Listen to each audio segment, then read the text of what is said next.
The cabin air disappears in an instant. Your ears pop hard, a high-pitched hiss fills the plane, and oxygen masks drop from the ceiling above you. You're 35,000 feet above the ground.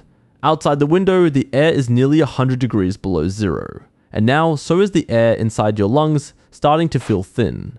Your brain doesn't know it yet, but the clock has already started.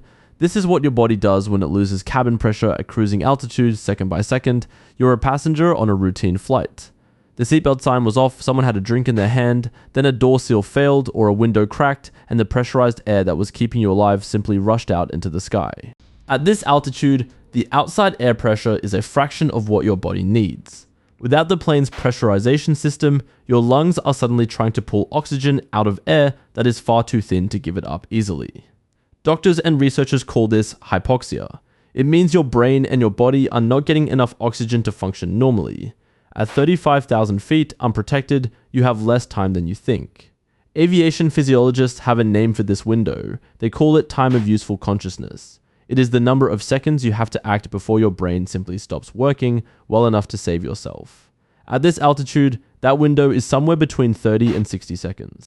10 seconds in, your fingertips start to tingle, your vision narrows slightly at the edges, you feel a strange lightness, almost pleasant like the first sip of wine. This is not relaxation, this is your brain being starved of oxygen. 20 seconds in, your judgment is already slipping. Studies on high-altitude physiology, including work from aerospace medicine researchers like John Ernsting, have shown that decision-making is often the very first thing to go. You might reach for the mask, you might fumble it, you might strangely feel completely fine while your coordination quietly falls apart. 30 seconds in, your lips are turning a faint shade of blue. This is cyanosis, a sign that the oxygen level in your blood has dropped low enough to change its color. Your heart is beating faster now, pumping harder, trying to move enough oxygen through a bloodstream that simply doesn't have much left to carry. 40 seconds in, if the mask is not on your face, your thoughts start to blur into something dreamlike. Some survivors of altitude chamber training describe this stage later as a kind of drunken calm. You're not panicking, that is the frightening part. Euphoria is a documented symptom of hypoxia,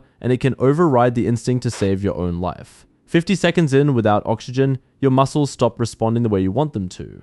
Your hand may still be halfway to the mask, frozen there. Consciousness is fading now, not with a dramatic collapse, but with a quiet, almost gentle slide.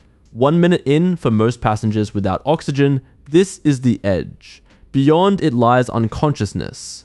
This is why airline training and aviation safety rules are built entirely around that first minute. It is why the instructions say to put your own mask on before helping anyone else. There is no time to hesitate and no time to help someone else first. If the mask goes on early within those first critical seconds, everything reverses quickly. Modern aircraft masks deliver concentrated oxygen immediately within a breath or two. That tingling fades. Your vision widens again. Your thoughts come back into focus, sharp and clear, like a fog lifting pilots. Meanwhile, are trained to do something else entirely. Alongside masks, they begin an emergency descent, dropping the plane toward denser, breathable air as quickly as they safely can. Documented cases of real cabin depressurization events, studied by aviation safety boards for decades, show the same pattern again and again. Passengers who get oxygen within that first minute usually recover completely, often with no lasting harm at all. The ones who don't are the reason airlines rehearse this scenario relentlessly on every single flight before you even leave the ground.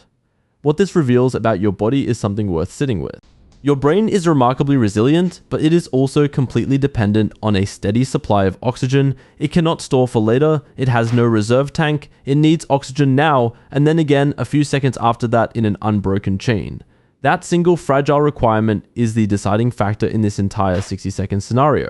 It is also quietly the same requirement your brain is meeting right now in this exact moment as you listen to this. Somewhere above the clouds, right now, a pressurized cabin is keeping thousands of people breathing normally without them ever thinking about it.